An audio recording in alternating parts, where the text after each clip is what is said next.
व्याख्यामुद्रां करसरसिजै पुस्तकं शङ्खचक्रे बिभ्रद्भिन्नस्फटिकरुचिरे पुण्डरीके निषण्णः अम्लानश्रीरमृतविशतैरंशभिप्लावयन् मामाविर्भूयादनगमहिमा मानसे वागधीशः नमस्ते प्राणेश प्रणतविभुवायावनिमगाः नमः स्वामिन् रामप्रियतमनुमन् गुरुगुण नमस्तुभ्यं भीमप्रबलतमकृष्णेष्टभगवन्नमः श्रीमन्मध्वप्रदिश सुदर्शन्नो जय जय श्रीगुरुभ्यो नमः नारायणं सुरगुरुं जगदेकनाथं भक्तप्रियं सकललोकनमस्कृतं च त्रैगुण्यवर्जितमजं विभुमाद्यमीशं वन्दे भवग्रम् अमरासुरसिद्धवन्द्यं नारायणं नमस्कृत्य नरं चैव नरोत्तमं देवीं सरस्वतीं व्यासं ततो जयमुदीरये ವೇದವ್ಯಾಸುರ ಮಹಾಭಾರತದ ಚಿಂತಕರಿಗೆ ವಂದನೆಗಳು. ಶಾಂತಿಪರ್ವದ 466ನೆಯ ಪ್ರವಚನ. ಧರ್ಮರಾಜ ತತ್ವಗಳ ಬಗ್ಗೆ ಮತ್ತೆ ಸ್ಪಷ್ಟತೆಯನ್ನು ಭೀಷ್ಮರಲ್ಲಿ ಕೇಳುತ್ತಾನೆ.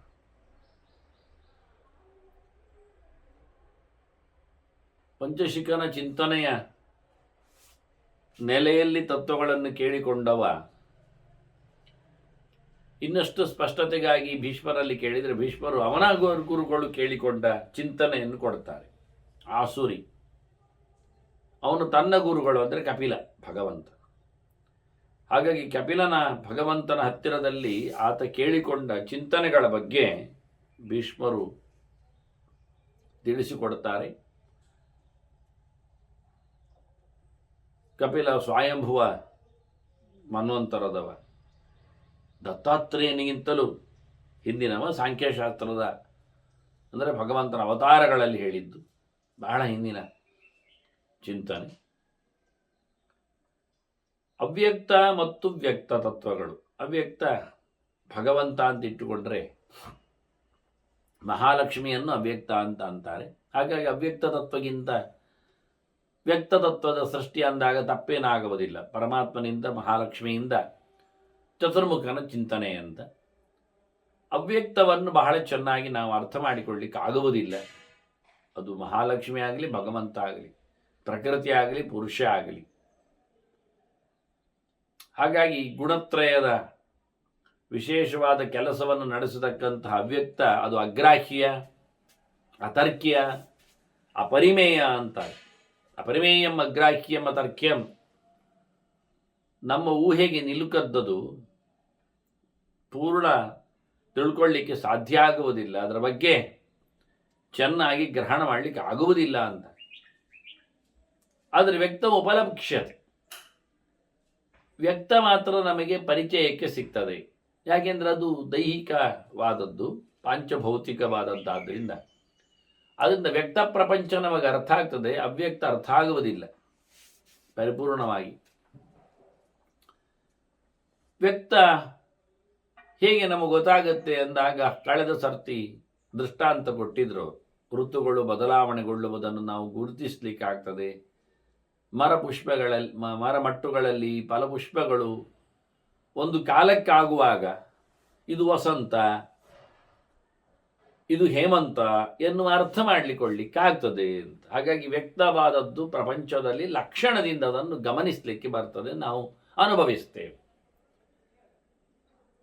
ವ್ಯಕ್ತನ್ನಾಮ ಅಸುರೇ ಯತ್ ಪೂರ್ವಂ ಅವ್ಯಕ್ತಾದ್ ಉತ್ಪನ್ನ ತತ್ವ. ವ್ಯಕ್ತ ಅಂದರೆ ಆಸುರಿಯಲ್ಲಿ ಕಲಿತ ಹೇಳ್ತಾರೆ ಕಪಿಲರು. ಯಾವುದು ಅವ್ಯಕ್ತಗಿಂತ ಮೊದಲು ಹುಟ್ಟಿದ ವಸ್ತುವೇ, ಅವ್ಯಕ್ತದಿಂದಾಗಿ ಮೊದಲ ಬಾರಿ ಯಾವುದು ಉತ್ಪತ್ತಿಯನ್ನು ಪಡೆದಿದೆಯೋ ಅದೇ ವ್ಯಕ್ತ. ಅದನ್ನು ಈಶ್ವರಂ ಅಪ್ರತಿಬುದ್ಧ ಗುಣಸ್ಥಂ ಏತತ್ ಪುರುಷ ಸಂಹಿತಂ ಮಹಾದಿತ್ಯುಕ್ತಂ ಬುದ್ಧಿರಿತಿಷ್. ಅದು ಇಡೀ ಬ್ರಹ್ಮಾಂಡದ ಅರಸ ತಾನೆ, ಒಡೆಯ. ಹಾಗಾಗಿ ಅವನನ್ನು ನಾವು ಈಶ್ವರ ಅಂತೇವೆ. ಈಶ್ವರ ಅಂದರೆ ಚತುರ್ಮುಖನೇ ಹೇಳುವಾಗ ಈಶಸ್ಯಾಪಿ ವರಹ ಅಂತ, ಅಥವಾ ಈಶನಿಗಿಂತಲೂ ಮಿಗಿಲಾದವನು, ಮೊದಲಿದ್ದವನು, ಅಥವಾ ಈಶನಿಗೆ ಹೊರಗೊಟ್ಟವನು, ಈಶನನ್ನು ನೋಡಿಕೊಳ್ಳುವವನು, ಈಶನಿಗೆ ಜ್ಞಾನೋಪದೇಶ ಮಾಡಿದವನು ಅನ್ನುವ ನೆಲೆಯಲ್ಲಿಯೂ ಅವನನ್ನು ಈಶ್ವರ ಅಂತ ಕರೀತಾರೆ. ಅವನು ತ್ರಿಗುಣದಲ್ಲೇ ಇದ್ದಾನೆ, ಆದರೆ ತ್ರಿಗುಣಗಳು ಅವನನ್ನು ಯಾವುದೇ ರೀತಿಯಲ್ಲಿ ಅಂದರೆ ದಗ್ಧಪಟಾಯಮಾನವಾದದ್ದು ಅಂತ ಹೇಳಿಕೊಳ್ಳಲಿಕ್ಕೆ ಚತುರ್ಮುಖ ಸಂಸಾರದಲ್ಲಿದ್ದರೂ ಇಲ್ಲದ ಹಾಗೆ ಇದ್ದಾನೆ ಅಂತ. ಆದರೆ ಮುಕ್ತನಲ್ಲ, ಆದ್ದರಿಂದ ಇನ್ನೂ ಸಹ ಪರಿಪೂರ್ಣವಾಗಿ ಅವನಿಗೆ ಗುಣತ್ರಯದಿಂದ ಮೋಕ್ಷ ಆಗಲಿಲ್ಲ. ಆದರೆ ಗುಣತ್ರಯದಿಂದ ಅವನು ಮಾನಸಿಕವಾಗಿ ಮುಕ್ತನೇ ಆಗಿದ್ದ. ಅವನನ್ನು ಪುರುಷ ಅಂತ ಹೇಳ್ತಾರೆ ಬ್ರಹ್ಮಾಂಡಪುರದಲ್ಲಿ ಇರುವುದರಿಂದ. ಪ್ರತಿಯೊಬ್ಬರ ದೇಹದೊಳಗೂ ಅವನಿಗೆ ಪ್ರವೇಶ ಇರಲಿಕ್ಕೆ ಹೋಗಿ ಮಹತ್ ಅಂತಾರೆ. ಎಲ್ಲ ಜೀವರಾಶಿಗಳಲ್ಲಿ ದೊಡ್ಡವ, ಬ್ರಹ್ಮಾಂಡದಲ್ಲಿ ದೊಡ್ಡವ. ಅದರಂತೆ ಬುದ್ಧಿ ಅಂತ ಅವನನ್ನು ಹಿಂದೆ ಅದನ್ನು ಗುರುತಿಸಿ ಹೇಳಿದ್ದಾರೆ, ಬುದ್ಧಿ ಅಂತ. ನಾನು ಅದರ ಯೂಸೇಜ್ ಅನ್ನು ಗೀತೆಯಲ್ಲಿ ತೋರಿಸಿಕೊಟ್ಟಿದ್ದೇನೆ. ಯೋ ಬುದ್ಧೇ ಪರತಸ್ತುತಃ ಅಂತೇಳಿ ತಾರತಮ್ಯವನ್ನು ಹೇಳುವಲ್ಲಿ ಕೃಷ್ಣನು ಬಹಳ ಸುಂದರವಾಗಿ ಚತುರ್ಮುಖನನ್ನು ಬುದ್ಧಿ ತತ್ವ ಅಂತ ಬುದ್ಧಿ ಅಂತಲೇ ಕರೆದಿದ್ದಾರೆ. ಅದು ಸರಸ್ವತಿಗೂ ಬುದ್ಧಿ ಆಗ್ತದೆ, ಸರಸ್ವತಿ ಅರಸನಿಗೂ ಬುದ್ಧಿ ಅಂತ ಆಗ್ತದೆ. ಹಾಗಾಗಿ ದೊಡ್ಡವರನ್ನು ಇಲ್ಲಿಯ ತುಳುನಾಡಿನ ಒಂದು ಬಗೆಯಲ್ಲಿ ಅವರನ್ನು ಬುದ್ಧಿಯಿಂದ ಕರೆಯುವುದುಂಟು. ದೊಡ್ಡವರನ್ನು ಸ್ವಾಮಿ ಅಂತ ಹೇಳುವ ನೆಲೆಯಲ್ಲಿ ಬುದ್ಧಿ ಅಂತ ಕರೀತಾರೆ. ಆದ್ದರಿಂದ ಬುದ್ಧಿ ಎನ್ನುವುದು ವಿಜ್ಞಾನಮಯ ಕೋಶದ ಅಧಿದೇವತೆ ಚತುರ್ಮುಖನಿಗೆ. ಸತ್ತ ಸ್ಮೃತಿ ಧೃತಿ ಮೇಧಾ ವ್ಯವಸಾಯ ಸಮಾಧಿ ಪ್ರಾಪ್ತಿರಿತ್ಯೇವಮಾದೀನಿ ವ್ಯಕ್ತ ಪರ್ಯಾಯೇ ನಾಮಾನಿ ವದಂತಿ. ಈ ತತ್ವಕ್ಕೆ ಇನ್ನೂ ಕೆಲವು ಮಾತುಗಳು. ಸತ್ತ ಅಂತ ಎಲ್ಲರಲ್ಲಿಯೂ ಸಹ ಇರುವವನಾದ್ದರಿಂದ, ಸ್ಮೃತಿ ಅಂತ ವಿಜ್ಞಾನಮಯದ ಕೋಶ ಅಧಿದೇವತೆಯಾಗಿ, ಧೃತಿ ಅಂತ ಮನುಷ್ಯನ ಧಾರಣೆಯಲ್ಲಿ ಸಾಮರ್ಥ್ಯ ಕೊಟ್ಟವನು ಅಂತ, ಮೇಧ ನೆನಪು ಶಕ್ತಿಯವ, ವ್ಯವಸಾಯ ಪ್ರಯತ್ನ, ವ್ಯವಸಾಯದ ಬುದ್ಧಿಯೂ ಆಗ್ತದೆ, ಚಿಂತನೆಯೂ ಆಗ್ತದೆ, ಪ್ರಯತ್ನವು, ಸಮಾಧಿ ಪ್ರಾಪ್ತಿ, ಇದಂತೂ ಪೂರ್ತಿಯಾಗಿ ಭಗವದಿಚ್ಛರ ಸಂಪಾದನೆ ಮಾಡತಕ್ಕ ಕಥೆ. ಇವನ್ನೆಲ್ಲ ವ್ಯಕ್ತ ಶಬ್ದಕ್ಕೆ, ವ್ಯಕ್ತನಿಗೆ, ಚತುರ್ಮುಖನಿಗೆ ಪರ್ಯಾಯವಾಗಿ ಶಾಸ್ತ್ರಗಳಲ್ಲಿ ಪುರಾಣಗಳಲ್ಲಿ ಬಳಸ್ತಾರೆ. ಅಲ್ಲಿಂದ ಹುಟ್ಟಿ ಬಂದದ್ದು ಅಹಂಕಾರ ಅಲ್ವಾ? ಮಹತ್ತತ್ವದಿಂದ ಅಹಂಕಾರದ ಸೃಷ್ಟಿ. ಕಳೆದ ಬಾರಿ ನಾವು 8 ವಿಧದಿಂದ ಸೃಷ್ಟಿಯ ಚಿಂತನೆಯಲ್ಲಿ ಬಂದಾಗ ಅದನ್ನು ನೋಡಿಕೊಂಡೆವು. ಅಹಂಕಾರಕ್ಕೆ ಅವಿವೇಕ, ಈರ್ಷ್ಯ, ಕಾಮ, ಕ್ರೋಧ, ಲೋಭ, ಮದ, ದರ್ಪ, ಮಮಕಾರ, ಇವೆಲ್ಲ ಅಹಂಕಾರ ಪರ್ಯಾಯ ನಾಮ. ಅಹಂಕಾರ ನಾನು, ನನ್ನದು ಅನ್ನುವುದೇ ಅಹಂಕಾರ. ದರ್ಪ, ದಪ್ಪ ಅಂತ ಹೇಳ್ತಾರಲ್ಲ, ಸೊಕ್ಕು, ಮದ, ಅದರೊಟ್ಟಿಗೆ ಲೋಭ, ಕ್ರೋಧ, ಕಾಮ, ಹಾಗೆ ಈರ್ಷಿ, ಅಸೂಯೆ, ಮತ್ಸರ ಒಂದು ಬಗೆಯದ್ದು. ಹಾಗೆ ಅವಿವೇಕ, ಎಚ್ಚರಿಕೆ ಹಿಡಿತನ, ಇವೆಲ್ಲ ಅಹಂಕಾರದ್ದು. ಅಹಂಕಾರಾತ್ ಪಂಚಮಹಾಭೂತಾನಿ ಶಬ್ದ ಸ್ಪರ್ಶ ರೂಪ ರಸಗಂಧ ಲಕ್ಷಣಾನಿ. ಅಹಂಕಾರದಿಂದ ಪಂಚಭೂತಗಳು ಸೃಷ್ಟಿಯಾಗಿದ್ದಾವೆ. ತಾಮಸ ಅಹಂಕಾರದಿಂದ ಅದರಲ್ಲಿಯೂ ಪಂಚಭೂತಗಳಲ್ಲಿ ಪಂಚ ವಿಷಯಗಳುಂಟು. ಶಬ್ದ ಸ್ಪರ್ಶ ರೂಪ ರಸಗಂಧಗಳು, ಇವೆಲ್ಲ ನಾವು ಕಳೆದ ಬಾರಿ ಭೂತಗುಣಗಳನ್ನಾಗಿ ಕಂಡಿದ್ದೇವೆ. ಇವುಗಳು ಶಬ್ದ ಸ್ಪರ್ಶ ರೂಪ ರಸಗಂಧಗಳು ಪ್ರಪಂಚದಲ್ಲಿರುವವುಗಳು ವಿಷಯಗಳು. ಅವುಗಳನ್ನು ಎಳ್ಕೊಳ್ಳುವವುಗಳು ಇಂದ್ರಿಯಗಳು. ಹೌದಾ? ಇಲ್ಲ. ಮಧ್ಯದಲ್ಲಿ ಒಂದು ಮಾಧ್ಯಮ ಬೇಕಲ್ಲ. ಬಹಳ ಹೆಚ್ಚಿನ ಸ್ಥಾನಮಾನ ಉಂಟು ಅಂತ ಹಿಂದೆ ಭೀಷ್ಮರು ತೋರಿಸಿಕೊಟ್ಟಿದ್ರಲ್ಲ. ವಿಷಯತ್ವರ್ಥೆ ಮನಸ್ಸಮ್ಯಕ ಸ್ಮೃತಃ, ನಡುವೆ ಮನಸ್ಸು, ಪದಾರ್ಥಗಳಿಗೂ ಇಂದ್ರಿಯಗಳಿಗೂ ನಡುವೆ ಬ್ರಿಡ್ಜ್, ಸಂಬಂಧ ಏರ್ಪಡಿಸುವಂಥದ್ದು ಮನಸ್ಸು. ಅದು ಜೀವನಲ್ಲಿ ಇರುವಂಥದ್ದು. ಹಾಗಾಗಿ ಇದನ್ನು ತಿಳ್ಕೊಳ್ಳಿಕ್ಕೆ ಬೇಕಾಗುವಂತೆ ಪಂಚಬುದ್ಧೀಂದ್ರಿಯಾಣಿ, ವಿಷಯಗಳ ಬೋಧ ಬರಲಿಕ್ಕೋಸ್ಕರಗಳು ಬುದ್ಧೀಂದ್ರಿಯ ಅಂತ, ಜ್ಞಾನೇಂದ್ರಿಯ ಅಂತ ಕರೆದದ್ದು ಅದಕ್ಕೆ. ಕಣ್ಣು ರೂಪದ ಜ್ಞಾನವನ್ನು ಕೊಡ್ತದೆ ಅಂತ ಹೇಳಿಕೊಂಡು, ಹೀಗೆ ಪಂಚ ವಿಷಯಗಳ ಜ್ಞಾನವನ್ನು ಕೊಡ್ತಕ್ಕಂಥ ಪಂಚೇಂದ್ರಿಯಗಳು, ಜ್ಞಾನೇಂದ್ರಿಯಗಳು, ಇದರ ಜೊತೆಯಲ್ಲಿ ಮತ್ತೆ ಪಂಚ ಇಂದ್ರಿಯಗಳು. ಈ ಪಂಚೇಂದ್ರಿಯಗಳು ಕರ್ಮೇಂದ್ರಿಯಗಳು, ವಾಕ್, ಪಾಣಿ, ಪಾದ, ಪಾಯು.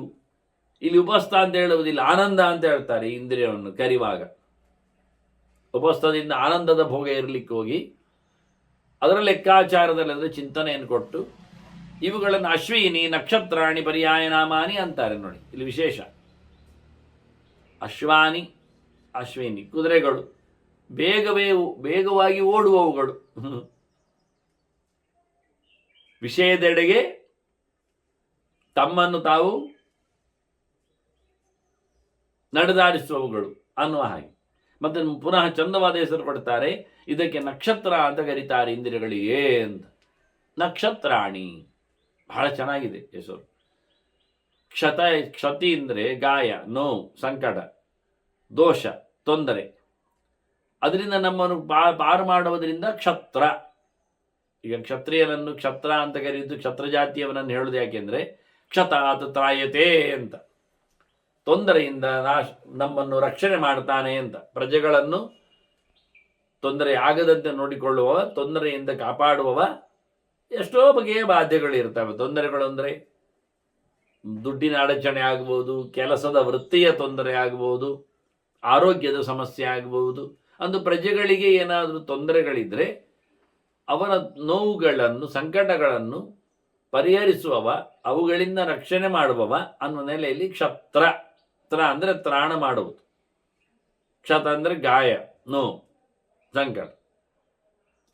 ಇದು ನಕ್ಷತ್ರಾಣಿ ಅಂತಾರೆ. ಇದು ನಮ್ಮ ತೊಂದರೆಯಿಂದ ನಮ್ಮನ್ನು ರಕ್ಷಣೆ ಮಾಡುವುದಿಲ್ಲ.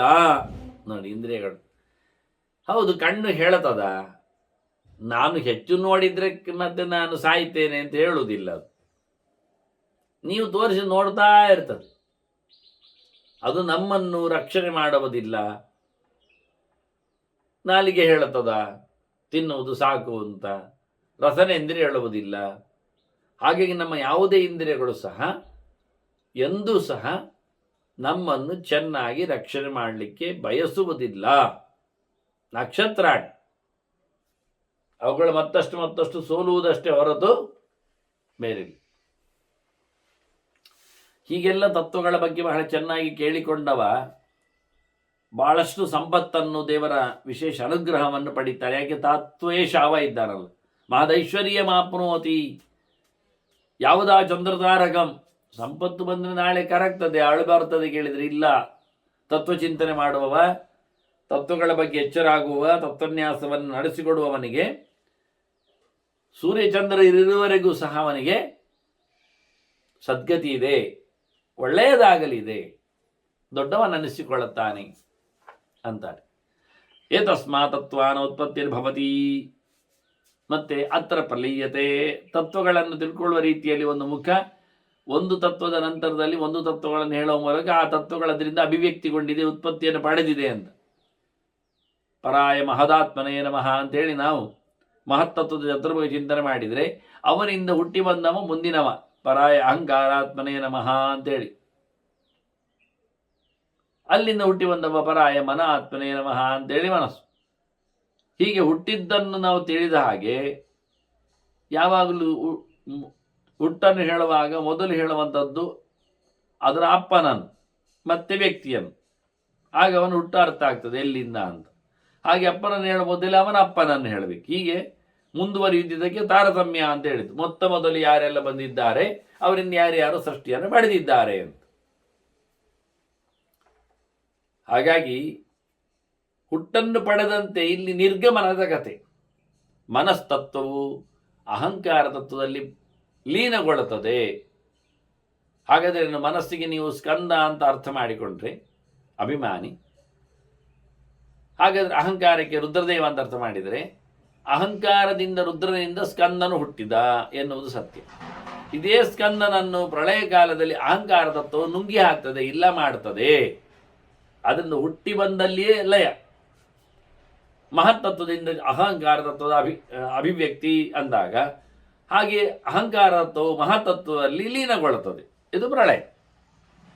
ವ್ಯುತ್ಕ್ರಮದಿಂದ ಪ್ರಳಯ, ಅನುಕ್ರಮದಿಂದ ಸೃಷ್ಟಿ. ಸೃಷ್ಟಿಯಾದಾಗಿ ಸಾಯುವುದಲ್ಲ, ಅದು ಮರ್ತ್ಯಲೋಕದ ಕಥೆ.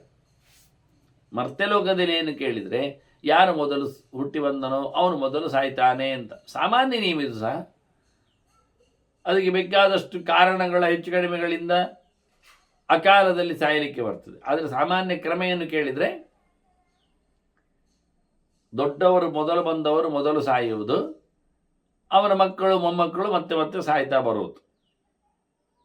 ಇದು ಲೋಕದಲ್ಲಿ ಕಂಡಿದೆ. ಆದರೆ ದೇವತೆಗಳಲ್ಲಿ ತತ್ವಗಳಲ್ಲಿ ಹಾಗಲ್ಲ ಲಯ. ಎಲ್ಲಿಂದ ಸೃಷ್ಟಿಯಾಯಿತು ಅದರಲ್ಲಿ ಲಯ. ಆದ್ರೇನಾಯಿತು, ಮೊದಲು ಬಂದವರು ಮೊದಲಿದ್ದಾನೆ ಅಂತ ಅರ್ಥ. ಚತುರ್ಮುಖನಲ್ಲಿ ರುದ್ರನ ಲಯ ಹೇಳುವಾಗ ರುದ್ರದೇವಿ ಇಲ್ಲ, ಚತುರ್ಮುಖಿ ಇದ್ದಾನೆ. ಚತುರ್ಮುಖಿ ಈಗ 2 ಸರ್ತಿ ಇದ್ದಾನೆ. ಮೊದಲು ಇದ್ದ, ರುದ್ರನ ಸೃಷ್ಟಿ ಮಾಡಿದ, ಮತ್ತೀಗ ರುದ್ರನನ್ನು ಸಂಹಾರ ಮಾಡಿದ, ಅವತ್ತೇ ಇದ್ದಾನವ. ಹೀಗಾಗಿ ವ್ಯುತ್ಕ್ರಮದಿಂದ ಲಯ.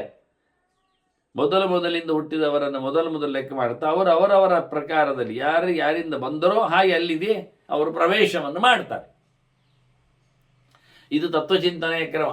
ಹೀಗೆ ಚತುರ್ವಿಂಶತಿ ತತ್ವಜ್ಞ ಅವ್ಯಕ್ತೇ ಪ್ರತಿಷ್ಠತಿ, ಪಂಚವಿಂಶತಿ ತತ್ವಜ್ಞ ಅವ್ಯಕ್ತಂ ಅಧಿತಿಷ್ಠತಿ.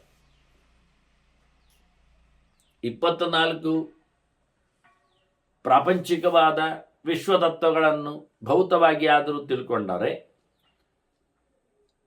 ಅವನು ಮುಂದಕ್ಕೆ 25ನೇ ತತ್ವವನ್ನು ಅನುಸಂಧಾನ ಮಾಡಲಿಕ್ಕೆ ಸಮರ್ಥನಾಗ್ತಾನೆ.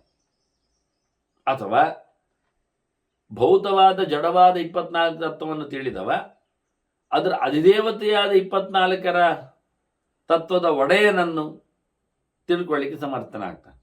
24ರ ಒಡೆಯನ ಬಗ್ಗೆ ಹಿಂದೆ ಚಿಂತನೆ ಮಾಡಿದ್ದಾರೆ ಅವರು. ಇಲ್ಲಿ ಹೇಳಿಕೊಂಡಾಗ 24ನೇವ ಚತುರ್ಮುಖ. ಇನ್ನು ಆಚೆಗೆ ನೆಲೆಗೊಂಡವನು 25 ಭಗವಂತ, ಲಕ್ಷ್ಮೀನಾರಾಯಣ ತತ್ವ. ಹಾಗಾಗಿ ಅದನ್ನು ತಿಳ್ಕೊಂಡ್ರೆ, ಅದು ಅನುಸಂಧಾನ ಮಾಡಿದರೆ ಭಗವಂತನಲ್ಲಿ ಹೋಗ್ತಾನೆ. ಪಂಚವಿಂಶತಿ ತತ್ವಜ್ಞ ಅವನು ಅವ್ಯಕ್ತಂ ಅಧಿತಿಷ್ಠತಿ, ರಮೆಯನ್ನು ಸಹ ದಾಟಿ ನಿಲ್ತಾನೆ, ಎತ್ತರದಲ್ಲಿ ಹೋಗ್ತಾನೆ, ಸೇರ್ತಾನೆ, ಭಗವಂತನಲ್ಲಿ ಆಶ್ರಯವನ್ನು ಪಡಿತಾನೆ. ಈ ರೀತಿಯಾಗಿ ಧರ್ಮದ ಬಗ್ಗೆ ಕಪಿಲಾಚಾರ್ಯರ ಮಾತನ್ನು ಭೀಷ್ಮರು ಉಲ್ಲೇಖ ಮಾಡಿದಾಗ ಧರ್ಮರಾಜ ಇಷ್ಟೆಲ್ಲ ಬಗೆಯ ವೈರಾಗ್ಯ ಇರುವವನು ಹೇಗೆ ಏನು ಅಂತ ತಿಳ್ಕೊಳ್ಳಿಕ್ಕೆ ಕಥಂ ನಿರ್ವೇದಮಾಪನ್ನ ಶುಕಃ ಅಂತ ಪ್ರಶ್ನೆ ಆಗ್ತಾನೆ. ಶುಕಾಚಾರ್ಯರಿಗೆ ವೈರಾಗ್ಯ ಬಂತು ಅಂತ ಕೇಳಿದೆವು. ಅದು ರೀಸೆಂಟ್, ಆಗಲೇ ಪೀರಿಯಡ್. ಅದು ವಾಸ್ತವವಾಗಿ ಕೇಳಿದಾಗ ಭೀಷ್ಮರು ಅದಕ್ಕೆ ಧರ್ಮರಾಜ ಕೇಳಿದ್ದಕ್ಕೆ ಉತ್ತರ ಕೊಟ್ಟರು ಭೀಷ್ಮರು. ಹೇಗೆ ಧರ್ಮರಾಜ ಕೇಳಿಕೊಂಡ ಶುಕಾಚಾರ್ಯರ ವೈರಾಗ್ಯದ ಬಗ್ಗೆ ಹಳೆಯ ವೇದವ್ಯಾಸರ ಮಾತನ್ನೇ, ಶುಕಾಚಾರ್ಯ ಹೇಳಿಕೊಟ್ಟದ್ದನ್ನೇ ಭೀಷ್ಮರು ಮೆಲುಕು ಹಾಕ್ತಾರೆ. ಪ್ರಾಕೃತೆ ನೈಮ ವೃತ್ತೇನ ಚರಂತಂ ಅಕುತೋ ಭಯಂ ಅಧ್ಯಾಪ್ಯ ಕೃಷ್ಣಂ ಸ್ವಾಧ್ಯಾಯಂ ಅನ್ವಶಾದ್ವೈ ಪಿತಾ ಸುತ. ಭೀಷ್ಮರು ಹೇಳ್ತಾರೆ, ಹೀಗೆ ಮಾಮೂಲಿ ಲೋಕದ ವ್ಯವಹಾರದಂತೆ ಮಾಡ್ತಾ ಇದ್ದಾನೆ ಶುಕ.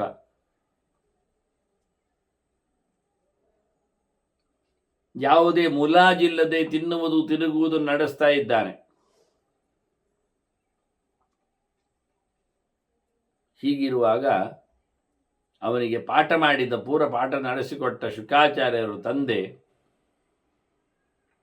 ಅವನಿಗೆ ಉಪದೇಶ ಮಾಡ್ತಾರೆ. ಹೇಗಿದ್ದಾನೆ ನೋಡಿ ಶುಕ. ಅವನಿಗೆ ಅಪ್ಪ ಹೇಳ್ತಾನೆ, ಧರ್ಮಂ ಪುತ್ರ ನಿಷೇವತ್ಸ್ವ ಅಂತೇಳಿ. ಓ ಮಗನೇ ಶುಕನೇ, ನೀನು ಧರ್ಮವನ್ನು ನಡೆಸು, ನಿನ್ನ ವೃತ್ತಿ ಧರ್ಮದಲ್ಲಿ ನೇರವಾಗಿರಲಿ ಅಂತ. ಮೊದಲ ಮಾತು, ಧರ್ಮವನ್ನು ತಪ್ಪಿಸಬೇಡ, ಧರ್ಮ ಮಾಡು. ದೇವರ ವಿಶೇಷವಾದ ಅನುಗ್ರಹಕ್ಕೆ ಧರ್ಮವನ್ನು ನಡೆಸಿಕೊಡ್ಲಿಕ್ಕೆ ಉಂಟು ಅಂತ. ಧರ್ಮ ಮಾಡುವಾಗ ಸ್ವಲ್ಪ ಕಷ್ಟ ಆಗ್ತಾ ಇದ್ದೀರಿ. ಎಂಥದ್ದು, ಈಗ ಚಳಿ ಅಲ್ವಾ? ಹೌದು, ಅದನ್ನು 10 ಗಂಟೆ ನಂತರ ಮೀತೇವೆ, ಆಯ್ತಾ? ಎಂಥದಕ್ಕೆ? ಅದು ಅಡುಗೆಯವರು ಹೇಳಿಬಿಟ್ಟಿದ್ದಾರೆ, 10 ಗಂಟೆಗೆ ನೀರಿಡ್ತೇವೆ, ಕೊಡ್ತೇವೆ ಅಂತೇಳಿ. ಇದು ಒಳ್ಳೆ ಕಥೆ ಆಯಿತು. ಮತ್ತು ಅದಕ್ಕೆ ಅಕ್ಕಿ ಹಾಕ್ತಾರೆ ಅವರು, ಮುಂದುವರಿಸ್ತಾರೆ. ಅದನ್ನ ಧರ್ಮ ಮಾಡುವಾಗ ನಮಗೆ ಮೈಕೆ ಸಂಕಟ ಆಗ್ತದೆ.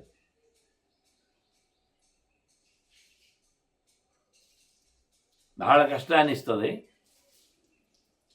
ಚಳಿ ಆಗ್ತದೆ, ಬಿಸಿಲು ಬರ್ತದೆ. ನದಿ ಹೋಗಿ ಹೇಳಿದರೆ ಬಿಸಿಲು ಬರ್ತದೆ ಅಂತಾನೆ. ಮನೆಯಲ್ಲಿ ಸ್ನಾನ ಮಾಡು ಬಾವಿ ಸೇದಿ ಅಂದರೆ ಚಳಿ ಆಗ್ತದೆ ಅಂತಾನೆ. ಆದ್ದರಿಂದ ಧರ್ಮವನ್ನು ಮಾಡುವವ ಇವನ್ನೆಲ್ಲ ಚೆನ್ನಾಗಿ ನೋಡಿಕೊಳ್ಳಬೇಕು, ಇದನ್ನೆಲ್ಲ ಗೆದ್ದುಕೊಳ್ಬೇಕು. ಸಮೀಕ್ಷತೆ ಹಿಮಾತಪೌ ಕ್ಷುತ್ಪಿಪಾಸೆ, ಹಸುವೆ ಆಗ್ತದೆ, ನೀರಡಿಕೆ ಆಗ್ತದೆ. ಹೌದು, ಸತ್ಯ. ಯಾರೆಲ್ಲ ಹೇಳಿದರು? ಅದನ್ನು ಶುಕರಿಗೆ ಹೇಳ್ತಾರೆ, ಅಪ್ಪ ಚೆನ್ನಾಗಿ ನೋಡಿಕೋ, ದೇಹದ ಮೇಲೆ ಬಹಳಷ್ಟು ವ್ಯಾಪ್ತಿಯನ್ನು ಪಡೆಯದೆ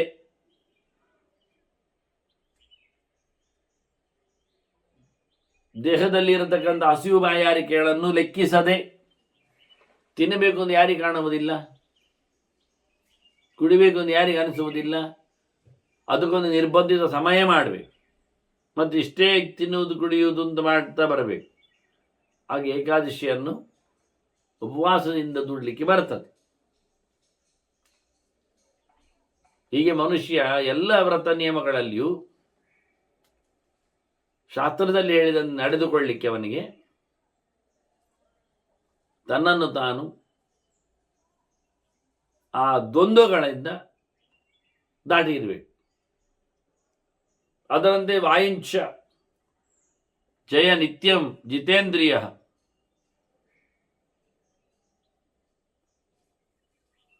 ಪ್ರಾಣಜಯ, ಪ್ರಾಣಾಯಾಮ ಮಾಡಲಿಕ್ಕೆ ಉಂಟು ಅಂತಾರೆ. ಇತರ ಇಂದ್ರಿಯಗಳನ್ನು ಸಂಕಟ ಕಾಲದಲ್ಲಿ ಹೇಳಿಕೊಂಡಾಗ ಎಲ್ಲಿಯೂ ಕಳಿಸಿಕೊಡುವುದಲ್ಲ, ಅದನ್ನು ಎಳೆದು ಹಾಕಲಿಕ್ಕೆ ಉಂಟು. ಎಲ್ಲ ಇಂದ್ರಿಯಗಳನ್ನು ಗೆದ್ದುಕೊಂಡು ಇಂದ್ರಿಯಗಳಿಗೆ ದಾಸನಾಗದೆ, ಬಲಿಯಾಗದೆ, ಬಗ್ಗದೆ, ಅವುಗಳಿಗೆ ಉಪಟಳ ಕೊಡದೆ ಅವುಗಳನ್ನು ಗೆಲ್ಲಬೇಕು. ಸತ್ಯಂ ಆರ್ಜವಂ ಅಕ್ರೋಧಂ ಅನಸೂಯಾಂ ದಮಂ ತಪಃ ಅಹಿಂಸಾಂ ಚ ಆನುಶಂಸ್ಯಂಚ ವಿಧಿವತ್ ಪರಿಪಾಲಯ. ಹೇಳಿದಾಗೆ ಮಾಡಬೇಕಂತೆ, ಶಾಸ್ತ್ರ ಹೇಳಿದಂತೆ ಸರಿಯಾಗಿ ವಿಧಿ ಇರುವ ಹಾಗೆ, ಕಟ್ಟಳೆಗಳು ಇರುವಂತೆ ನಾವು ಗುಣಲಕ್ಷಣಗಳನ್ನು ಮೈಗೂಡಿಸಿಕೊಳ್ಬೇಕು. ಅಹಿಂಸಾ, ಯಾವುದೇ ಪ್ರಕಾರದ ಹಿಂಸೆ ಮಾಡುವುದಿಲ್ಲ, ಮಾಡಲಿಕ್ಕಿಲ್ಲ.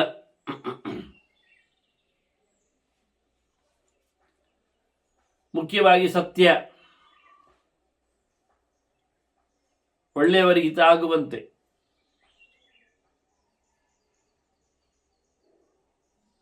ಅದರಂತೆ ಆರ್ಜವ, ಸ್ಟ್ರೈಟ್ ಫಾರ್ವರ್ಡ್ನೆಸ್, ರುಜುತನ.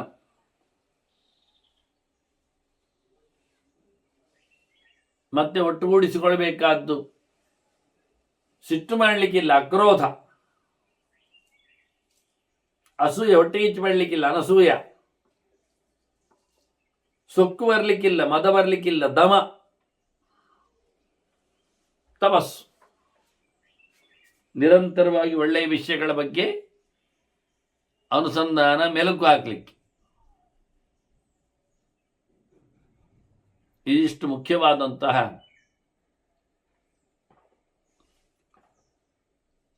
ವಿಷಯಗಳು, ದೇಹದಲ್ಲಿ ಇರಬೇಕಾದ ಲಕ್ಷಣಗಳು. ಅದನ್ನು ನಡೆಸಿಕೊಡಬೇಕು. ಮತ್ತು ಅದರೊಟ್ಟಿಗೆ ಅಹಿಂಸಾ ಹೇಳಿದ ಹಾಗೆ ಆನುಶಂಸ್ಯ, ಮನುಷ್ಯರಿಗೆ ಮನುಷ್ಯ ಮಟ್ಟಕ್ಕೆ ಯಾವತ್ತು ತೊಂದರೆಯಾಗದಂತೆ ಬದುಕುವುದು. ಸಾಮಾನ್ಯ ಮನುಷ್ಯನಲ್ಲಿಯೂ ಒಂದು ರೀತಿಯಿಂದಾಗಿ ದೇವರ ದರ್ಶನ ಇರುವಂತೆ. ದೇವತಾತಿಥಿ ಶೇಷೇಣ ಯಾತ್ರಾಂ ಪ್ರಾಣಸ್ಯ ಸಂಲಿಹ. ದಿನ ಊಟ ಮಾಡಬೇಕಲ್ಲ, ಬದುಕಬೇಕಲ್ಲ, ಇಂದ್ರಿಯಗಳು ಸುಷ್ಟು ಇರಬೇಕಲ್ಲ. ಉಪವಾಸ ಇದ್ದಾಗ ಮಾತಾಡೋದಿಲ್ಲ ಅನ್ನೋದು ಹಿಂದೆ ಚರಿತ್ರೆಯಲ್ಲಿ ಕಂಡೆವು ನಾವು.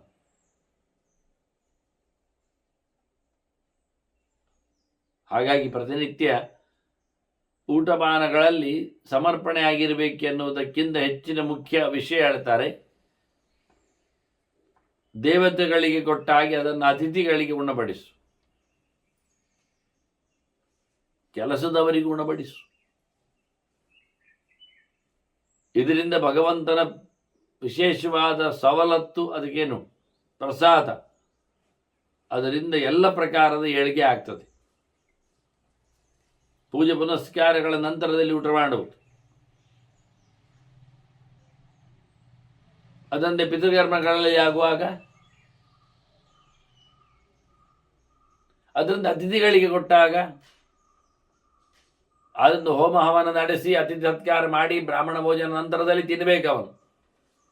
ಯಾಕೆ? ಬದುಕಲಿಕ್ಕೆ, ಅವನ ಜೀವನ ಯಾತ್ರೆ ಆಗಲಿ ತಿನ್ನಬೇಕು ಅಂದಾಗ ಅದು ಎಲ್ಲ ಉಳಿದವರಿಗೆ ಕೊಟ್ಟು ಉಳಿದದ್ದು ತಿನ್ನಬೇಕು. ಅದು ನಾಳೆ ಮಾಡುವ, ಇವತ್ತು ಕೇಳುವುದಿಲ್ಲ ದೇಹ ಅಂದರೆ. ಪೇನ ಮಾತ್ರೋಪಮೇ ದೇಹೇ ಜೀವೇ ಶಕುನಿಮಸ್ಥಿತೆ. ಅವರು ಹೇಳ್ತಾರೆ, ದೇಹ ಹೇಗೆ ಉಂಟು? ದೇಹ ಗುಂಡು ಗುಂಡು ದಪ್ಪ ದಪ್ಪ ಎಲ್ಲ ಉಂಟು. ಹೌದಾ? ಎಲ್ಲಿ ಮುಟ್ಟಿದ್ರೆಲ್ಲ? ಅದು ಎಲ್ಲ ಕಡೆಯಲ್ಲಿ ಮುಟ್ಟಿದ್ರೆ ನ್ಯಾಡೆ ಉಂಟು, ನೋವೇ ಉಂಟು, ಮುಟ್ಲಿಕ್ಕೆಲ್ಲ ಇಲ್ಲ. ಮತ್ತೆಂತ ಕತೆ ಕೇಳ್ತಾರೆ. ಹಾಗಾಗಿ ನಮ್ಮದು ಸಾವು ನೋವು ಸಂಕಟಗಳ ಸರಮಾಲೆಯುಳ್ಳ ದೇಹದ ಕಡೆ ಯಾವಾಗ ಗೊತ್ತಿಲ್ಲ. ಪೇನ ಮಾತ್ರೋಪಮೆ ದೇಹೇ, ದೇಹ ಬರೇ ಕೇವಲ ಬುರುಗಿನಂತೆ ಉಂಟು. ಮಳೆ ಬಿದ್ದ ಕಾಲದಲ್ಲಿ ಹಂಚಿನಿಂದ ಕೆಳಗೆ ಜಾರಿದಾಗ ನೀರು ಅದು ಅಂಗಳಕ್ಕೆ ಹಾಗೆ ತೊಟ್ಟಿಗೆ ಬಿದ್ದಾಗ ಅಲ್ಲಿ ಒಂದು ರೀತಿಯ ಹೊಂಡ ಆಗಿದ್ದರೆ ಅದರಲ್ಲಿ ಹಿಡಿಯುವ ನೀರು ನೋಡಿ ಕಪ್ಪೆ ಸದ್ದು ಮಾಡಿದ ಹಾಗೆ, ಓ ಇದುವೇ ದೊಡ್ಡ ಸಂಗತಿ ಅಂತ. ಹಾಗೆ ಈ ದೇಹದಲ್ಲಿ ಜೀವ ಶಕುನಿಮತ್ ಸ್ಥಿತಿ, ಹಕ್ಕಿ ಆಗಿದ್ದಾನೆ. ಯಾವಾಗ ಹಕ್ಕಿ ಗೂಡು ಬಿಡ್ತದೆ ಗೊತ್ತಿಲ್ಲ. ಅದೇ ಕಟ್ಟು ಗೂಡು ಅದೇ ಕಳ್ಚಿಕೊಂಡು ಹೋಗ್ತದೆ.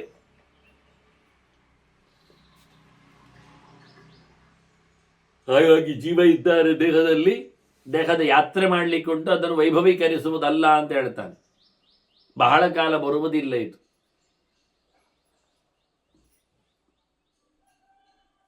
ಮನುಷ್ಯ ಕಟ್ಟಿಕೊಳ್ಳುತ್ತಾನೆ ಮನೆ, ಮತ್ತೆ ಮತ್ತೆ ಬೆಳೆಸ್ತಾನೆ, ಚೇಂಜ್ ಮಾಡ್ತಾನೆ. ಹಾಗೆ ದೇಹವನ್ನೆಲ್ಲ ಚೇಂಜ್ ಮಾಡಲಿಕ್ಕೆ ಬರುವುದಿಲ್ಲ, ಅಡ್ಡಾದಿಡ್ಡಿ ಬೆಳೆಸಲಿಕ್ಕೂ ಆಗುವುದಿಲ್ಲ. ಆ ರೀತಿಯಾಗಿ ಈ ಲೋಕದಲ್ಲಿ ಅನಿತ್ಯತ್ವವನ್ನು ಪರ್ಮನೆಂಟ್ ಆಗಿ ಆಗುವುದು ಬರುವುದಿಲ್ಲ. ಯಾರು ನಮಗೆ ಬೇಕಾದವರು ನಮ್ಮೊಟ್ಟಿಗೆ ಬಹಳ ಕಾಲ ಇರುವುದೇ ಇಲ್ಲ. ಅನಿತ್ಯೇ ಪ್ರಿಯ ಸಂವಾಸೆ. ಅತ್ಯಂತ ಇಷ್ಟವಾದಂತಹ ಜಾಗದಲ್ಲಿ ಯಾರು ಎಂದು ಇರಲಿಕ್ಕೆ ಬರುವುದಿಲ್ಲ, ಕಾಣಲಿಕ್ಕೆ ಮಾತ್ರ. ಆದ್ರಿಂದ ಕಥಂ ಸ್ವಪಿಷಿ ಪುತ್ರಕ ಕೇಳ್ತಾನೆ, ಎಂತ ಮಲಗಿ ಬಿಟ್ಟಿದ್ದು ಇನ್ನು ಸಹ ಎಚ್ಚರ ಆಗ್ತಾ ಇಲ್ಲ ನಿನಗೆ ಯಾಕೆ ಕೇಳ್ತಾರೆ. ಯಾರು ಯಾವತ್ತು ಬೇಕಾದವರು ಇರುವುದಿಲ್ಲ, ಬಿಟ್ಟು ಹೋಗ್ಲಿಕ್ಕೆ ಯಾವಾಗಲೂ ಯಾರನ್ನು ಬಿಟ್ಟು ಹೋಗ್ಬಹುದು. ಪ್ರೀತಿ ವಿಶ್ವಾಸ ಪಾತ್ರರ ಜತೆಗೆ ಎನ್ನುವುದು ಅದು ಬಹಳ ಕಾಲದ್ದಲ್ಲ, ಒಂದಲ್ಲ ಒಂದೊಮ್ಮೆ ಬಿಟ್ಟು ಹೋಗ್ಲಿಕ್ಕೆ ಉಂಟು. ನಮ್ಮ ಸುತ್ತಮುತ್ತಲ ಶತ್ರುಗಳು ಎಷ್ಟು ಜೋರಿದ್ದಾರೆ, ನಮ್ಮ ಅಂತಃಶತ್ರುಗಳೇ ಸಾಕಲ್ಲ. ಅವರು ಪೂರ್ಣ ಎಚ್ಚರ ಇದ್ದಾರೆ. ಯಾವ ಕಾಲದಲ್ಲಿ ಇವನನ್ನು ಕಬಳಿಸಬಹುದು. ನಮ್ಮದೇನದರ ವಿರೋಧವೇ ಮಾಡೋ ಸಾಮರ್ಥ್ಯವೇ ಇರುವುದಿಲ್ಲ. ನಾವೇ ಎಚ್ಚರ ತಪ್ಪಿರ್ತೇವೆ, ನಿದ್ದೆ ಮಾಡ್ತಾ ಇರ್ತೇವೆ. ಯಾವುದಕ್ಕೂ ಎರು ಚರ್ಮ ಅಂತಾರಲ್ಲ ಹಾಗೆ, ಎಷ್ಟು ಬಡಿದ್ರೂ ಗೊತ್ತಾಗುವುದಿಲ್ಲ.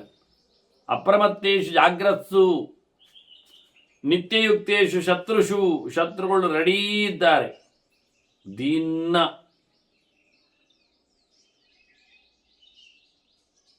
ಅವರೆಲ್ಲಿಯೂ ಸಹ ಸಿಕ್ಕಿ ಬೀಳುವುದಿಲ್ಲ. ಅಲರ್ಟ್, ಎಚ್ಚರ, ರೆಡಿ. ಆದ್ದರಿಂದ ಅಪ್ಪ ಹೇಳ್ತಾನೆ ಶುಕನ ಹತ್ರ, ಅಂತರಂ ಲಿಪ್ಸಮಾನೇಶು ಬಾಲಸ್ತನ್ನವ ಬುದ್ಧಿಸಿ. ಅದರಲ್ಲಿ ಅವನು ಎಡೆ ಹುಡುಕ್ತಾ ಇದ್ದಾರೆ, ಯಾವತ್ತು ನಮ್ಮನ್ನು ಮಗುಚಿ ಹಾಕುವುದು ಅಂತ. ಅಲ್ಲಾಡ್ತಾ ಉಂಟು ಕೈಯ ಹೊರತು, ನಡುಗ್ತಾ ಇದ್ದಾರೆ. ರಾತ್ರಿ ಹಗಲೆನ್ನದೆ, ವಾರ ಪಕ್ಷ ಎನ್ನದೆ ತಿಂಗಳುಗಟ್ಟಲೆ ಕಾಯ್ತಾರೆ. ನಾವಿನ್ನು ಗೊತ್ತೇ ಮಾಡಿಕೊಳ್ಳದಿದ್ರೆ ಅವನು ಬೆಳೀತಾ ಇದ್ದಾನೆ, ಗಟ್ಟಿ ಮಾಡ್ತಾ ಇದ್ದಾನೆ, ಮನೆಗೆ ಬಂದಿದ್ದಾನೆ, ಮನೆ ಅಂಗಳದಲ್ಲೇ ಬಾಂಬ್ ಕಟ್ಟಿದ್ದಾನೆ. ನಾವು ಹೀಗೆ ನೆಗಾಡ್ತಾ ಕೂತ್ರೆ ಏನ್ ಮಾಡ್ಲಿಕ್ಕಾಗತ್ತೆ? ಅಂತರಂ, ಆ ಶತ್ರುಗಳು ಒಳಗಿದ್ದವುಗಳು ನಮ್ಮ ಒಳಗೆ ಜಾಗವನ್ನು ಹುಡುಕ್ತಾ ಇದ್ದಾರೆ. ಎಲ್ಲಿ ತಪ್ಪುಗಳಾಕಿ ಒಳಗೆ ಸೇರ್ಲಿಕ್ಕೆ ಬರ್ತದೆ ಅನ್ನೋ ನೆಲೆಯಲ್ಲಿ. ಅಲ್ಲ, ದಿನ ಉಂಟಲ್ಲ ಕೇಳಿದ್ರೆ, ಅಹತ್ಸು ಗಣ್ಯಮಾನೇಶು ಕ್ಷೀಯಮಾಣೇ ತಥ ಆಯುಷಿ. ದಿನ ಕಳೆತಾ ಇರ್ತದೆ ಮಾರಾಯರೇ. ದಿನ ಕಳೀಲಿ, ನಾನಿದ್ದೇನಲ್ಲ, ನಿನ್ನ ಆಯುಷ್ಯವು ಕಳೀತಾ ಉಂಟಲ್ಲ ಮಾರಾಯ. ದಿನ ಕಳೆದಾಗ ಆಯುಷ್ಯವು ಕಳೆದು ಹೋಗ್ತಾ ಇದೆ.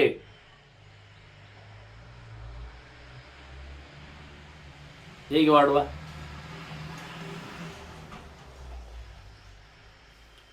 ಅಲ್ಲ, ಬದುಕಿದ್ದ ಸಮಯ ಗಟ್ಟಿ ಉಂಟಲ್ಲ ಕೇಳಿ, ಜೀವತೆ ಅದು ಹಾಗಲ್ಲ, ಅದು ಪ್ರಯೋಜನ ಇಲ್ಲ. ಉಳಿದ ಜೀವನ ಶಿಷ್ಯಮಾಣೇಶ ಕಿಮು ಉತ್ಥಾಯನ ಧಾವಸಿ. ಯಾಕೆ ಮಾರಾಯ ಓಡಿ ಹೋಗುವುದಿಲ್ಲ ನೀನು? ಸುಮ್ಮನೆ ಗಮ್ಮತ್ನಲ್ಲಿ ಕೂತು ಬಿಟ್ಟಿದ್ದೆಯಲ್ಲ. ಬದುಕಿರುವುದು ಕೆಲವೇ ದಿನ, ಕೆಲವೇ ಸಮಯ. ಇನ್ನೆಷ್ಟು ದಿನ ಅಂತ ಲೆಕ್ಕ ಹಾಕ್ತಾ ಇರ್ತೇವೆ. ಹೀಗಾಗಿ ನೀನು ಓಡಬೇಕು. ಆಯುಷ್ಯ ಕಮ್ಮಿ ಇರುವುದರಿಂದ ಓಡುವುದು ಫಿಸಿಕಲಿ ಅಲ್ಲ, ಧರ್ಮಕರ್ಮ ಮಾಡುವಲ್ಲಿ ಸ್ಪೀಡ್. ಎಲ್ಲರೂ ಎಂತ ಗೊತ್ತುಂಟ, ಇಲ್ಲಿಯ ಸುಖದಲ್ಲೇ ಕೂತುಕೊಳ್ಳೋದು. ಐಕಲೌಕಿಕ ಮೀಹಂತೆ, ಬಹಳ ಚಂದ ಮಾಡಿ ಈ ಲೋಕದಲ್ಲಿ ಐಹಲೌಕಿಕ ಇಹಲೋಕ, ಐಹಲೌಕಿಕಂ ಇಹಂತೆ, ಇಹಲೋಕಕ್ಕೆ ಸಂಬಂಧಪಟ್ಟ ಸಂಸ್ಥೆಗಳನ್ನೇ ಚಿಂತನೆಗಳನ್ನೇ ಮಾಡ್ತಾ ಇರ್ತಾರೆ. ಹಾಗಾಗಿ ಇಲ್ಲಿ ಬೆಳೆಸುವುದೇನು, ಸೇರಿಸುವುದೇನು, ದೊಡ್ಡದು ಮಾಡಿದೇನು, ಹಿಗ್ಗಿಸುವುದೇನೆಲ್ಲ ಮಾಡ್ತಾ ಇರ್ತಾನೆ. ಮನೆಗೆ ಹಾಗೆ ಮಠಕ್ಕೆ, ಮಂದಿರಕ್ಕೆ, ಜೊತೆಗೆ ಎಲ್ಲರಿಗಾಗಿ ಇಲ್ಲಿಯ ಸುಖವನ್ನು ಅನುಭವಿಸಲಿ ನಮ್ಮದು ಎಸ್ಟಾಬ್ಲಿಷ್ಮೆಂಟ್ ಎಲ್ಲ ತೋರಿಕೆಗಾಗಿ. ವಾಸ್ತವವಾಗಿ ಹೇಳುವುದಾದರೆ ಪ್ರಯೋಜನ ಇಲ್ಲ ಅಂತ ನಾವು. ಇವೆಲ್ಲ ಬೆಳೆಯುವಂಥದ್ದು ಅಂತ ಕೇಳಿದರೆ, ಮಾಂಸ ಶೋಣಿತ ವರ್ಧನ, ಮೈ ಬೆಳೀತದೆ, ಕೆಜಿ ಹೆಚ್ಚಾಗ್ತದೆ, ಮತ್ತೇನು ಆಗುವುದಿಲ್ಲ. ಅದಕ್ಕಾಗಿ ಮೊದಲಿಗೆ ಪಾರತ್ರವಾದಂತಹ ಕೆಲಸವನ್ನು, ಪಾರಲೌಕಿಕ ಕಾರ್ಯೇಶು, ಬೇರೆ ದೇಶದ, ಬೇರೆ ಊರಿನ ಸ್ವರ್ಗಾದಿಗಳ ಒಂದು ಲೆಕ್ಕದಲ್ಲಿ ನಮ್ಮ ಸರಹದ್ದು ಮೀರಿದ ಸಂಗತಿಗಳು, ಆ ವಿಷಯದಲ್ಲಿ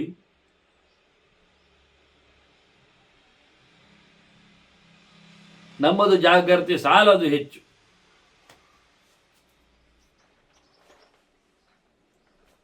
ಇಲ್ಲಿನದ್ದನ್ನೇ ವೈಭವೀಕರಿಸಕ್ಕೆ ಮಂದಿ ಅಲ್ಲಿನದ್ದಕ್ಕೆ ಪ್ರಸುಪ್ತ ವೃಷ ನಾಸ್ತಿಕ, ಮುಂದೆ ಏನು ಇಲ್ಲ, ಋಣಂಕೃತ್ವ ಕೃತಂಬಿಬೆ ಅಂತ ಹೇಳ್ತಾ ಇಲ್ಲಿದ್ದೆ ಗೌಜಿ ಇಷ್ಟು ಸಾಕು ಅಂತ ಹೇಳಿ ನಿಲ್ಲಿಸಿಬಿಟ್ಟು ಮುಂದಿನದನ್ನು ಯೋಚನೆ ಮಾಡದೆ ಖಾಲಿ ಅವರದ್ದೇ ಆದ ನೆಲೆಯಲ್ಲಿ ನಾಸ್ತಿಕರಾಗಿ ಬದುಕ್ತಾರೆ. ಧರ್ಮಾಯೇ ಬಿಸುಯಂತಿ ಬುದ್ಧಿ ಮೋಹಾನ್ವಿತ ನರಾಹ ಅಪಥಾ ಗಚ್ಚತಾಂ ತೇಷಾಂ ಅನಿಯಾತಾಪಿ ಪೀಡ್ಯತೆ. ವಿಷಯ ಏನು ಕೇಳಿದರೆ, ಮಾಡಬೇಕು ಒಳ್ಳೆಯದು ಧರ್ಮ ಅಂದಾಗ ಅವನಿಗೆ ಬಹಳಷ್ಟು ಪುಳ್ಚಟ್ ಸಂಕಟ ಆಗ್ತದೆ. ಎಂಥ ಕರ್ಮ ಅದು ಮಾಡುವುದು ಮಾರ್ಯಾರೆ ಅಂತ. ಬೆಳಿಗ್ಗೆ ಹೇಳುವುದು, ದೇವರ ಚಿಂತನೆ ಮಾಡುವುದು, ವಿಷಯ ಭಗವದ್ ಎಚ್ಚರಕ್ಕಾಗಿ ಕಾಯುವುದು, ಇವೆಲ್ಲ ಮಾಡುವುದಿಲ್ಲ. ಧರ್ಮ ಮಾಡುವಾಗ ಅವನಿಗೆ ಭಯಂಕರ ಸಂಕಟ ಆಗ್ತದೆ. ಹೀಗಾಗಿ ಅಪಥಾಗಚ್ಚದ ದೇಶ, ತಪ್ಪು ದಾರಿಯಲ್ಲಿ ಹೋಗ್ತಾರೆ. ಅವರ ಬೆನ್ನಿಂದ ಹೊರಟವರು ತಪ್ಪು ದಾರಿಗೆ ಹೋಗುದಲ್ವ, ಅವರನ್ನು ನೋಡಿ ಮಾಡುವವರು ಅನುಯಾತ ಅಂತ ಹೇಳ್ತಾರೆ ಇಲ್ಲಿ ಶಬ್ದವ್ಯಾತರು.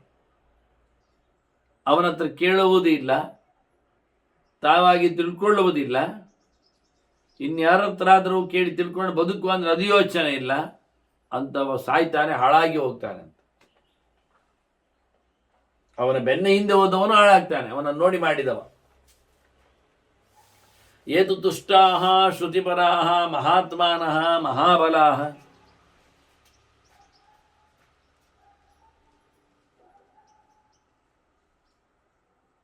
ಇದ್ದದ್ರಲ್ಲಿ ಸಂತೋಷವನ್ನು ಪಡೆಯುವವರು ತುಷ್ಟಿ, ಅಲಂಬುದ್ಧಿ.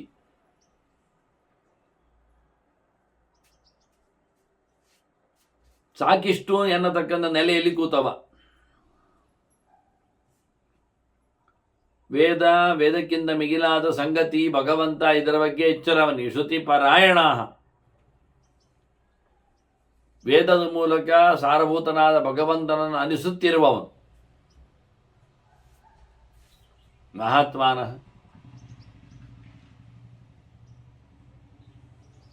ಮುಖ್ಯವಾಗಿ ಭಗವಂತನನ್ನು ಎಚ್ಚರವನ್ನು ಮಾಡಿಕೊಂಡವರು. ಮಹಾಬಲ, ಆತ್ಮಬಲವುಳ್ಳವರು. ಇವರು ಧರ್ಮಂ ಪಂಥಾನ ಆರೂಢ, ಒಳ್ಳೆಯ ಧರ್ಮದ ದಾರಿಯನ್ನು ತುಳಿದವರಿವರು. ಹಾಗಾಗಿ ಶುಕರಿಗೆ, ಮಗನಿಗೆ ಹೇಳಿಕೊಂಡ ವ್ಯಾಸರು ಹೇಳ್ತಾರೆ, ತಾನು ಪಾಸ್ವ ಅಂತ ಚ ಪೃಚ್ಛಾಚ, ಅಂಥವರನ್ನು ಅನುಸರಿಸು, ಅವರಲ್ಲಿ ಕೇಳು, ಕೇಳಿಕ್ಕಿದ್ದದ್ದೆಲ್ಲ ಅನ್ನುವ ಹಾಗೆ ವಿಶೇಷವಾಗಿ ವ್ಯಾಸರೇ ಚಿಂತನೆಯನ್ನು ಕೊಡ್ತಾ ಇದ್ದಾರೆ.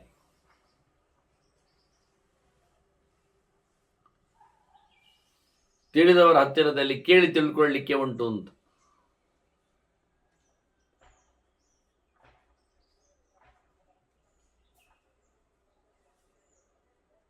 ಅವರ ನಿಜವಾದಂತಹ ಸಂದೇಶವನ್ನು ಕೇಳಿ ಉಪಧಾರ್ಯ ಮತಂತೇಷಾಂ ಬುಧಾನಾಂ ಧರ್ಮದರ್ಶಿನ, ಯಥಾರ್ಥವಾದ ಧರ್ಮದ ಅಭಿಪ್ರಾಯವನ್ನು ತಿಳಿದುಕೊಂಡು ಬುದ್ಧಿಯಿಂದ ಅದನ್ನು ಅವರ ಬದುಕನ್ನು ಚೆನ್ನಾಗಿ ಅರ್ಥ ಮಾಡಿಕೊಂಡು ಅವರಲ್ಲಿ ವಿಶೇಷವಾದಂತಹ ಚಿಂತನೆಯನ್ನಿಟ್ಟುಕೊಂಡು ನೀಯಚ್ಚ ಪರಯ ಬುದ್ಧಿಯ ಚಿತ್ತಂ ಉತ್ಪತ್ತಿಗಾಮಿಮೈ, ದಾರಿ ತಪ್ಪಿ ಹೋಗುವ ತಲೆಯೋಚನೆಗಳನ್ನು ಬಿಡಲಿಕ್ಕೆ ನೋಡು. ಈ ರೀತಿಯಾಗಿ ಎರಡೂ ಸಂಗತಿಯನ್ನು ಸಂಗಮನ ಆಗುವ ಹಾಗೆ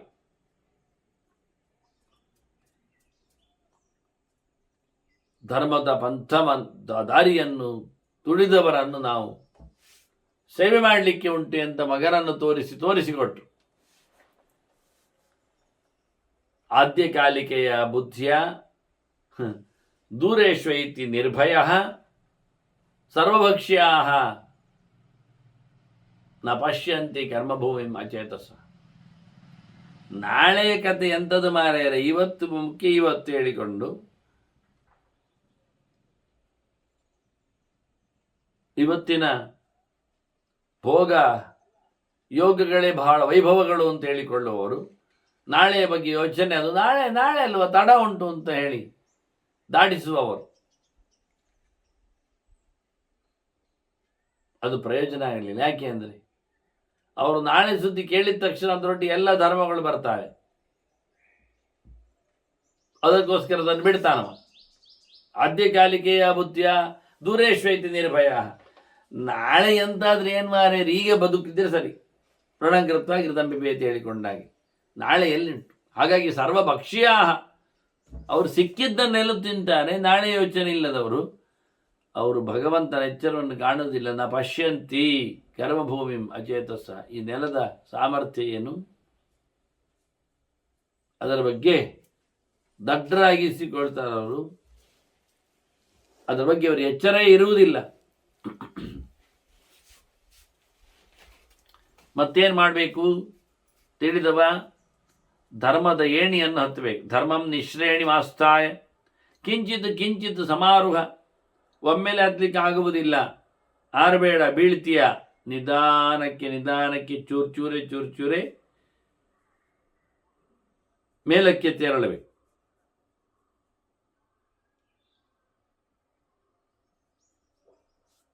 ಆಗ ನಾವು ಸಿಕ್ಕಿಬೀಳುವುದಿಲ್ಲ. ಮೂಮೆಂಟ್ ಇರ್ತದಲ್ಲ ಒಂದು ಲೆಕ್ಕದಲ್ಲಿ. ಕಳೆದ ಬಾರಿ ಬಿಶ್ವರು ಕೊಟ್ಟರಲ್ಲ ಕೋಶಕಾರನ ಕಥೆ.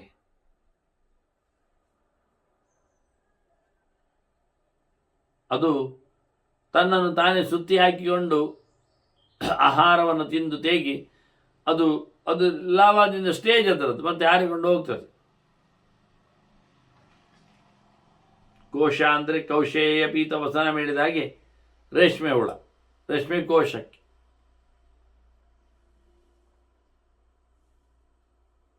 ಹಾಗಾಗಿ ಕೋಶಕಾರವತ್, ಆ ಪ್ರಾಣಿ ತನ್ನ ಸುತ್ತ ತಾನು ಹಗ್ಗ ಹಾಕಿಕೊಂಡು ಬಂಧನದಲ್ಲಿ ಸತ್ತು ಹೋಗುವಂತೆ ಅದು ತಾನು ಇನ್ನೊಂದು ಸ್ಟೇಜಿಗೆ ಹೋಗ್ತದೆ ಹುಳ ಮತ್ತೆ ಹಾರಿ. ಹಾಗೆ ಮನುಷ್ಯನ್ ಮತ್ತೆ ಹಾರಿ ಹೋಗುವುದಿಲ್ಲ. ಈ ಸುತ್ತ ತನ್ನನ್ನು ಹಾಕಿಕೊಂಡ್ರೆ ಅವನು ಉಸಿರುಗಟ್ಟಿ ಸಾಯ್ತಾನೆ ಅಲ್ಲಿ. ಅಂದು ಕೋಶಕಾರವಾದ ಆತ್ಮಾನ ವೇಷ್ಟಯನ್ ನಾಮಬುದ್ಧಿಸೆ. ನೋಡು, ನಾವು ಸುತ್ತಾಕೊಂಡು ಸಿಕ್ಕಿಬಿದ್ದದ್ದು ಕಾಣುವುದಿಲ್ಲ ನಮಗೆ. ಯಾವಾಗಲೂ ಒಪ್ಪದವನು, ಇಲ್ಲದವನು, ದೇವರ ದಯೆ ನೋಡದವನು, ಮರ್ಯಾದೆ ಬಿಟ್ಟವನು. ನಾಸ್ತಿಕಂ ಭಿನ್ನ ಮರ್ಯಾದಂ ಕುಲಪಾತಮಿಮಸ್ಥಿತಂ. ನದಿಯ ದಂಡೆಯಲ್ಲಿದ್ದ ಮರಮಟ್ಟುಗಳು ಬೀಳಲಿಕ್ಕೆ ಎಷ್ಟೊತ್ತು ಬೇಕು? ಯಾವಾಗ ನದಿ ಬೆಳೀತದೆ ಗೊತ್ತಿಲ್ಲ, ಅಗಲ ಆಗ್ತದೆ ಗೊತ್ತಿಲ್ಲ, ಹಾರಿ ಹೋಗ್ತದೆ ಗೊತ್ತಿಲ್ಲ, ನೆರೆ ತರ್ತದೆ ಗೊತ್ತಿಲ್ಲ. ಆ ಲೆಕ್ಕಾಚಾರದಲ್ಲಿ ಹೋಗಿಬಿಡ್ತದೆ ಎಲ್ಲ. ಇದು ನೋಡಿಕೊಂಡು ತಿಳಿದುಕೊಂಡು ಮನುಷ್ಯ ಬಹಳ ಚೆನ್ನಾಗಿರಬೇಕು ಅಂತ.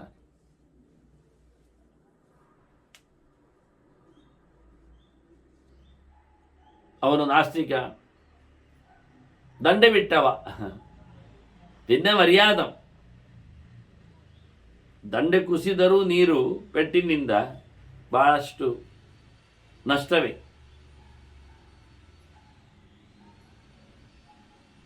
ಹಾಗಾಗಿ ಅಂಥವರನ್ನು ಹಿಂದಕ್ಕೆ ಹಾಕು. ಚೌಕಟ್ಟು ಬಿಟ್ಟವನನ್ನು, ನಾಸ್ತಿಕನನ್ನು ವಾಮತಕ್ಕುರು ವಿಶ್ರದ್ಧ. ಧರ್ಮಕ್ಕೆ ಗಮ್ಮತ್ತಿನಲ್ಲಿ ಅವರ ಎಚ್ಚರ ಮಾಡಬೇಡ. ನೀನು ಇಳಿದಂತಹ ಹೆಜ್ಜೆ ಇಟ್ಟಂತ ತಾಣ ಹೇಗೆ ಉಂಟು ಕೇಳಿದರೆ ಅದು ಕಾಮ ಕ್ರೋಧ ಗ್ರಾಹವತಿ. 2 ಮೊಸಳೆ 2 ಕಾಲು ಹಿಡಿತಾ ಉಂಟು ನಿನ್ನದು. ಸಾಕಾಗ್ತದೆ ಎಳೆದು ಎಳ್ಲಿಕ್ಕೆ, ಬಿದ್ದು ಬೀಳಲಿಕ್ಕೆ. ಒಂದು ಕಾಮ, ಒಂದು ಕ್ರೋಧ,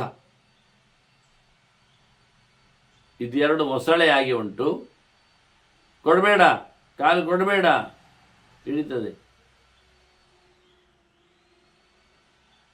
ಅದರಂತೆ ಪಂಚೇಂದ್ರಿಯ ಜಲಂ ನದೀಂ. ಇದು ನದಿ, 5 ಇಂದ್ರಿಯಗಳೇ ಅದರಲ್ಲಿ ಭಯಂಕರ ಜೋರು ವಿಹಾರ ಮಾಡ್ತವೆ. ಅದರಿಂದ ಕಿವಿ ನೀರೊಳಗೆ ಹೋಗ್ತದೆ, ಕೆಲವು ಕಣ್ಣು ಹೋಗ್ತದೆ, ಬಾಯಿ ಕುಡಿತದೆ.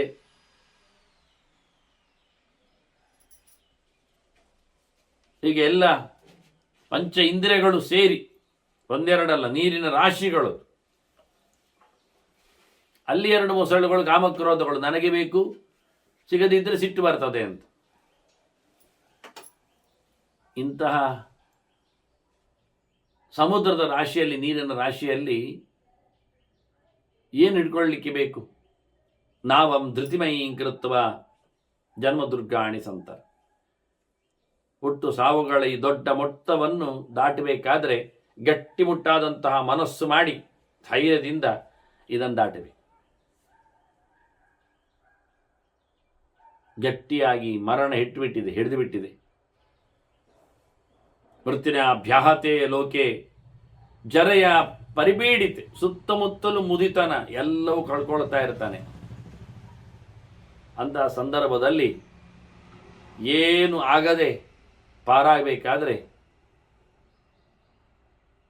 ನಮ್ಮ ಮೇಲೆ ಬೀಳುವಂಥದ್ದು ಒಂದು ತಪ್ಪಿಸ್ಲಿಕ್ಕಾಗುವುದಿಲ್ಲ. ಅಮೋಘಾಸು ಪತಂತೀಶು. ಬರುವ ರೋಗಗಳನ್ನು, ತೊಂದರೆಗಳನ್ನು ಎಂದೂ ದೂರ ಮಾಡಲಿಕ್ಕಾಗುವುದಿಲ್ಲ. ಅಂತಹ ಸಂದರ್ಭದಲ್ಲಿ ಒಂದೇ ಒಂದು ಉಪಾಯ, ಧರ್ಮಯಾನೇನ ಸ್ವಂತ. ಧರ್ಮವನ್ನು ನಡೆಸುವುದು. ದೇವರ ಪ್ರೀತಿಗಾಗಿ ತನಗೆ ಹೇಳಿದ ಕೆಲಸವನ್ನು ನಿರ್ವ್ಯಾಜ್ಯವಾಗಿ ನಡೆಸಿಕೊಡುವುದು. ಸುವಿಧ ವೃತ್ಯ ಭಕ್ತಿಯ ಭಗವದ್ ಆರಾಧನಮೇವ ಪರಮೋ ಧರ್ಮ ಅಂತ ಮಧ್ವರ ಭಾಷ್ಯ ಇರುವಂತೆ ಮೊದಲ ಬಾರಿ ವ್ಯಾಸರು ಹೇಳಿದ್ದೇ ಧರ್ಮಂ ಪುತ್ರ ನಿಷೇವತ್ಸ್ವ ಅಂತ. ಧರ್ಮ ಮಾಡು, ಸ್ವಧರ್ಮವನ್ನು ಮಾಡಿದ್ದನ್ನು ದೇವರಿಗೆ ಸಮರ್ಪಿಸಿಕೊಂಡು ಬದುಕು. ಅದು ಧರ್ಮದಲ್ಲಿ ಬರುವಂಥ. ಅಂದ ಧರ್ಮದ ತೇರು ನಮ್ಮನ್ನು ತಾರಣ ಮಾಡಿಸ್ತದೆ, ದಾಟಿಸಲಿಕ್ಕೆ ಸಮರ್ಥ ಆಗ್ತದೆ. ಹಾಗಾಗಿ ರಥವನೇರು ಧರ್ಮವನ್ನು, ದೋಣಿಯೇರು ಧೃತಿಯನ್ನು, ಧೈರ್ಯವನ್ನು, ಧೈರ್ಯದ ದೋಣಿಯಲ್ಲಿ, ಧರ್ಮದ ರಥದಲ್ಲಿ ಬಹಳ ಚೆನ್ನಾಗಿ ಪ್ರಯಾಣ ಮಾಡಲಿಕ್ಕೆ ಉಂಟು ಅಂತ ಇನ್ನೂ ಉಪದೇಶವನ್ನು ಕೊಡ್ತಾ ಇದ್ದಾರೆ ವ್ಯಾಸರು ಶುಕನಿಗೆ. ಅದನ್ನು ಮತ್ತೆ ಸೇರಿದಾಗ ಕೇಳುವ ವಂದನೆಗಳೊಂದಿಗೆ ಶ್ರೀಕೃಷ್ಣ ನಾರಾಯಣ.